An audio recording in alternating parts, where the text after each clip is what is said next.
Okay, what are we doing here, folks? None of this makes sense. None of this really adds up. Last night, Jake Paul had a 8-round boxing match against 58-year-old Mike Tyson. Jake Paul, 27. It was on Netflix. We watched it live together here on this channel, and aside from Netflix having a number of issues, although by the time the main event happened, I did not have any streaming issues, but be that as it may, the fight goes to a unanimous decision where Tyson wins, I think, 1 round on 2 judges' scorecards and then no rounds on another judge's scorecard, which I'm really fine with. We're not here to parse whether the judging was fair. Jake Paul obviously won that contest. What is more interesting is something he said after the fight, which is basically that on some level, he carried Mike Tyson. At any point, did you start to take your foot off the gas just a little bit because you knew he was tiring out? Yeah, definitely. Definitely a bit. I wanted to give the fans a show, but I didn't want to hurt someone that didn't need to be hurt. Did you feel Mike's power at all? No. He hit you with one, and you gave him the tongue. Only because the crowd, got turned up, but it didn't actually hurt. But, no one's punches have, really hurt. I got buzzed a little bit against Tommy Fury, but that's about it. I have a few different responses to that. One is, I do accept that him carrying Mike played a role, right? There are definitely times where I felt like Jake didn't necessarily have to stop Mike. We'll get to that in a minute, but could have done more. Could have turned on the Jets a little bit more, put a little bit more offense together, especially in the later rounds, and simply elected not to. I do think that explains some of what happened. I don't think that explains everything. I think people are overestimating Jake's skill level to a degree. I also think, not that he was exactly afraid of Mike, but I do think he was afraid of looking bad against Mike if he got some punches coming back his way and maybe got knocked down or just even off balance because he was trying to really put it on him. So again, I think it's a combination of factors. But the response afterwards to the comments that Jake made about carrying Mike are blowing my mind, and I really don't get it. I have seen people say, hey, Jake showed class in not stopping Mike Tyson. And I'm like, are you out of your mind? You're going to sane wash in a ridiculous promoter trick as a show of class? What are we talking about? Like many people, I was watching live, very happy to not see Mike get splattered. So in that sense, fine. There is something to say that it ended well, right? Or at least it didn't end in worst case scenario. But that's not a show of class on the part of Jake Paul. Guys, what are we doing here? The entire system that he has set up for himself is that he is going to sandbag. He's going to take on guys who are either way too old, who never boxed and are also far outside of their athletic prime, or some kind of way to hedge where they have a celebrity factor to their name, but no real competitive ability, or at least no real competitive ability to test him. That's what he does. And that's fine when you're facing off against Nate Diaz, who has some combat experience, who's still in his 30s, who you knocked down in round 5, or Mike Perry, who he got out of there in a number of rounds, right? There are ways to make that work, but you have to deliver on some level of there has to be an entertainment fulfillment, right? The bout can't be completely meaningless as well as horrifically boring, and then people say, all's well that ends well. No, that's not how this is supposed to work. If you are going to stack the deck in your favor, you have to deliver on their outcomes, or at a bare minimum, you have to try to deliver on the outcomes. And you might say, well, Luke, if he had actually tried to deliver, maybe he would have gotten hit more, maybe it would have been a little bit slightly more competitive, at least early, but I think we all think Jake probably, if he really wanted to, could have gotten him out of there. So let's assume that. Are you saying, oh, he should have gone in there and just completely viciously KO'd him? And I'm like, well, if that's not an outcome that is acceptable, why is he here? If you're going to make the bout, if you're going to sanction the bout, if you're going to ask me to watch people who are not good at boxing anymore or never have been all that great at it, what is the entertainment fulfillment? Where does it happen? And of course, you can say, yes, not all bouts go to a finish. Some go to a decision. I'm okay with that. The co-main event went to a decision. And while disputed, no one denies that the fight was great. This is like saying that a restaurant has terrible service and uninteresting food that tastes bad, but at least you didn't get food poisoning. Imagine the restaurant telling you that. Okay, well, I'm sorry you didn't like the food, and hey, listen, I know the service was rude and wasn't there as many times as you needed it, but listen, you didn't die from eating the oysters.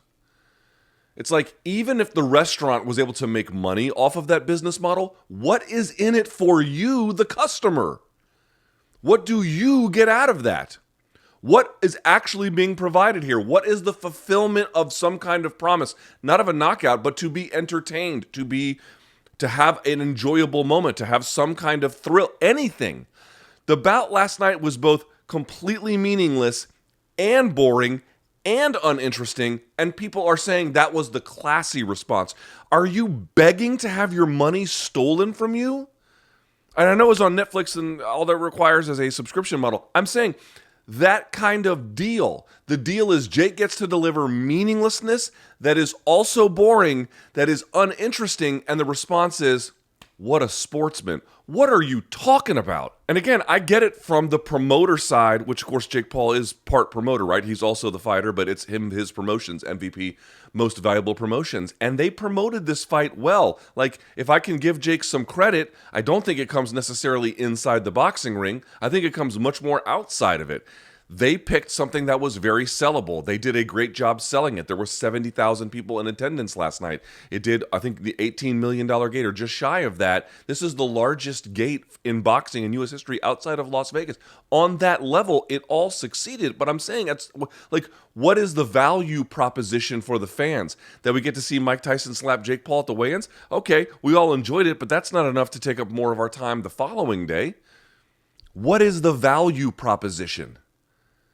Not every fight can be entertaining. Not every fight can be good. Not every fight can be most meaningful. But if you can engineer this stuff at the outset, right? You know it's meaningless at the outset. And if you're Jake Paul and his team, you know you're probably going to win at the outset. And you know this guy is 58 years old at the outset. And then to say later, after the fact, well, he's old and we just didn't want to hurt him. Then why the fuck did you make the bout? Oh, I know, to make money. Okay, well then what is the value proposition for us? This is insane. You cannot look the other way on this. You can be happy.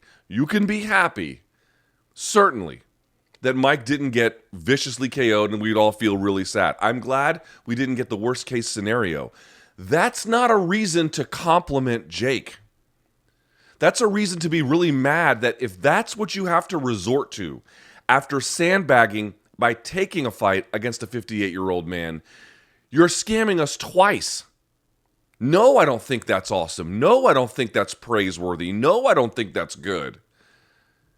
Either take fights that you can actually fight all the way through, or don't.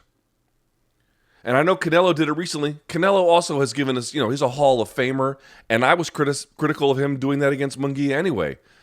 You're not going to take fights against David Benavidez. You're not going to take fights against David Morrell. And you're going to take fights against Jaime Munguia, who's apparently so overmatched you have to carry him late in rounds. What are we doing here? That's not great either.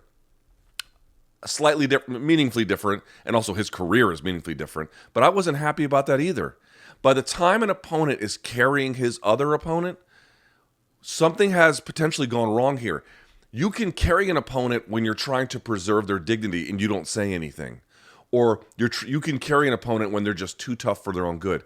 Mike Tyson walked out to the ring with a knee brace on. And people have been like, that was the classy response. He really showed something nice there. Get out of here. What are you talking about? He took your money, he took your time, and then told you he didn't really want to do anything else because he felt bad for the guy. Then don't book the motherfucker in the fight to begin with. Absolutely insane. Ridiculous. Look, there's clearly a market for this kind of thing. There clearly is something here that people want to see. They were talking about doing over 100 million viewers. If that is true, that's Super Bowl level viewership, at least worldwide. We don't know what the US numbers are just yet. But look, they were crashing Netflix. I don't care that the boxing isn't the same level as Bam Rodriguez. I don't care that the boxing is not the same level as Bud Crawford. Very few things in boxing can be. It's okay if it's a step or two or three down. provided we're going to get some kind of entertainment out of it. It's reasonably competitive. It's fun. There's some kind of take home for the customer. What was the take home for the customer here? Co-main event excluded. Just talking about the main event. Nothing. Guys, if you're happy that Mike Tyson didn't get stretchered out, fine. Who would be upset about such a thing? But you don't have to praise Jake Paul for taking it easy on an opponent and delivering us absolutely nothing, not one highlight, not one memory, nothing from this fight, and then praise his sportsmanship in the end. Get out of here with this nonsense. Expect better for yourself and expect better even for the carnival sport that is boxing.